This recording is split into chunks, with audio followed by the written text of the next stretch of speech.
कश्मीर में अमन से हताश आतंकियों ने रविवार को एक और कायराना हरकत की है। श्रीनगर के खानियार में दोपहर को भीड़ भरे बाजार में एक आतंकी के घात लगाकर किए हमले में police sub inspector Arshid Ahmad Mir शहीद हो गए। काले कपड़ों में आतंकी ने पीछे से बिल्कुल करीब से पिस्तौल से 3 गोलियां मारी। इसके बाद आतंकी फरार हो गया। सुरक्षा बलों ने इलाके को घेर तलाशी अभियान चला रखा है। आतंकी की पहचान हो गई है। पूरी घटना सीसीटीवी में कैद है।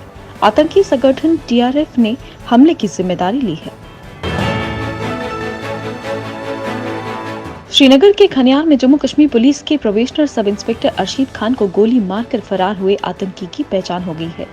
जम्मू कश्मीर पुलिस के डायरेक्टर जनरल दिलबाग सिंह ने आतंकी की पहचान किए जाने की पुष्टि करते हुए कहा कि वे अभी उसकी तंजीम का खुलासा नहीं करेंगे, लेकिन इस वारदात को अंजाम देने वालों को जल्द ही न्याय के कटघरे में खड़ा कर दिया जाएगा। He was learning the nuances of policing. He was deputed to a hospital for checkup of accused person.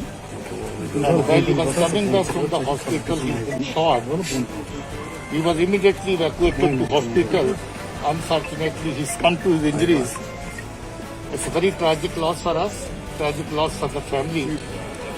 And we express our condolences. The perpetrators of crime involved in this case have been identified. Kashmir का एक और लाल अरशीद अहमद मीर देश के लिए बलिदान हो गया। श्रीनगर के खानियार में एक आतंकी के बाजार में घात लगाकर किए गए हमले में पुलिस सब इंस्पेक्टर अरशीद की शहादत पर कश्मीर में हर आंख नम थी। हर कोई अमन की तरफ लौटे कश्मीर के दुश्मनों को कोस रहा था। नियंत्रण रेखा से सटे कुपवाड़ा जिले के कुलमुना गांव में रात को जब शहीद का पार्थिव शरीर पहुंचा तो हजारों की तादाद में लोग श्रद्धांजलि देने के लिए उमड़ पड़े। पार्थिव शरीर लेकर आए पुलिस कर्मी से लेकर अधिकारी भी भावुक थे। भीड़ को देख कानून व्यवस्था बनाए रखने के लिए तैनात सुरक्षा बल भी बेबस नजर आए।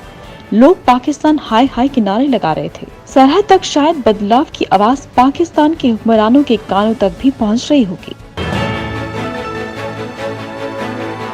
उपराज्यपाल मनोज सिन्हा ने कहा कि शांति और खुशहाली में खलल डालने में नाकाम रहा पड़ोसी मुल्क अब नशे की लत डालकर युवाओं के भविष्य को बर्बाद करने की फिराक में है।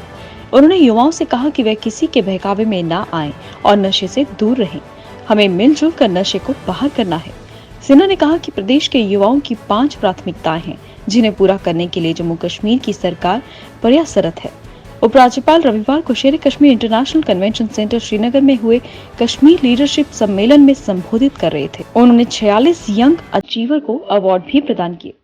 वो करप्शन कैसे खत्म और जिसे हम बैड गवर्नेंस करते हैं वो गुड गवर्नेंस में कैसे तब्दील हो। और 5वीं प्रियॉरिटी मैं समझता हूँ कि हर नौजवान की ये है कैसे स्वस्थ समाज हो, शांतिपूर्ण समाज हो और सुरक्षित जीवन जीने लायक समाज हो। ये 5 मोटे तौर पर मैं और एक बात मैं कहना चाहता हूँ। उत्तरी कश्मीर के बारामूला जिले के रफियाबाद क्षेत्र में रविवार को बादल फटने से एक ही परिवार के 4 लोगों की मौत हो गई। वहीं एक सदस्य अभी लापता है। पुलिस और स्टेट डिजास्टर रिस्पांस फोर्स की टीमें बचाव कार्य में जुटी हैं। कई जगहों पर सड़कों और पुलों को नुकसान पहुंचा है। रफियाबाद के पहाड़ी हमाम मारकुट क्षेत्र में तड़के से बारिश हो रही थी। अचानक बादल फटने के बाद क्षेत्र में बाढ़ आ गई। इसमें बकरवाल परिवार के 5 सदस्य चपेट में आ गए। आशंका है कि कुछ और लोग भी फंसे हैं, लेकिन कोई पुष्टि नहीं हुई है। बादल फटने की जानकारी मिलते ही पुलिस कर्मियों का एक दल एसडीआरएफ के जवानों के साथ मौके पर पहुंचा। प्रदेश में रविवार को कोरोना संक्रमण के मामलों में थोड़ी कमी नजर आई। पिछले 24 घंटों में 105 लोगों में संक्रमण की पुष्टि हुई। अभी तक कुल 3,26,904 लोग संक्रमित हो चुके हैं। वहीं 2 और कोरोना संक्रमित मरीजों की मौत होने से अब तक मृतकों की संख्या 4,414 हो गई है।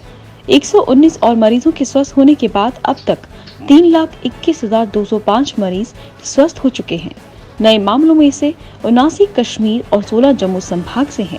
कश्मीर में श्रीनगर जिले में ही सबसे अधिक मामले आ रहे हैं। चीन और पाक के साथ युद्ध की स्थिति में या फिर कोई अन्य आपात स्थिति में भारतीय वायुसेना के युद्धक विमान किसी भी समय दक्षिण कश्मीर में श्रीनगर जम्मू राष्ट्रीय राजमार्ग पर उतर सकते हैं। इसके लिए करीब 3.5 किलोमीटर लंबी हवाई पट्टी लगभग तैयार हो चुकी है। इसका काम अंतिम चरण में है। विमानों की ट्रायल लैंडिंग ही शेष है। श्रीनगर जम्मू हाईवे 44 के साथ बनाई गई हवाई पट्टी बिजबिहाड़ा में है। यहाँ युद्धक विमान आसानी से उतर और उड़ान भर सकते हैं।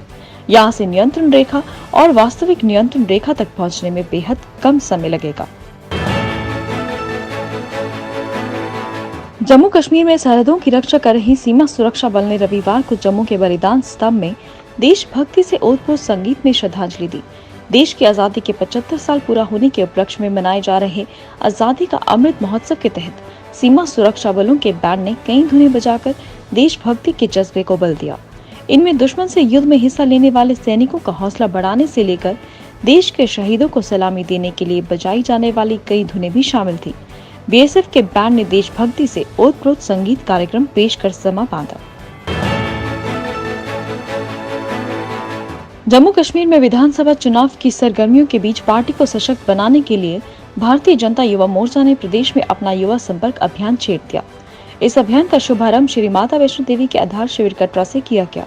अभियान के माध्यम से पार्टी जम्मू व कश्मीर संभागों में युवाओं को साथ जोड़ेगी। प्रदेश अध्यक्ष रविंद्र रैना व भारतीय जनता युवा मोर्चा के राष्ट्रीय सचिव रोहित चाहल की अध्यक्षता में शुरू हुए इस अभियान में हिस्सा लेने वाले भाजपा के 350 कार्यकर्ताओं में 119 ब्लॉक प्रधान व 20 जिलों के प्रधान व महासचिव शामिल थे। जम्मू कश्मीर में 18 साल से अधिक उम्र के सभी लोगों का टीकाकरण करने के लिए जिला स्तर पर प्रयास किए जा रहे हैं। किश्तवाड़ जिले में जहां घर घर जाकर टीकाकरण की तैयारी हो रही है, वहीं कई जिलों में विशेष कैंप लगाए जा रहे हैं। इसके लिए पंचायती राज संस्थानों के सदस्यों से भी मदद ली जा रही है। रविवार को जम्मू कश्मीर में 92,000 से अधिक लोगों का टीकाकरण हुआ।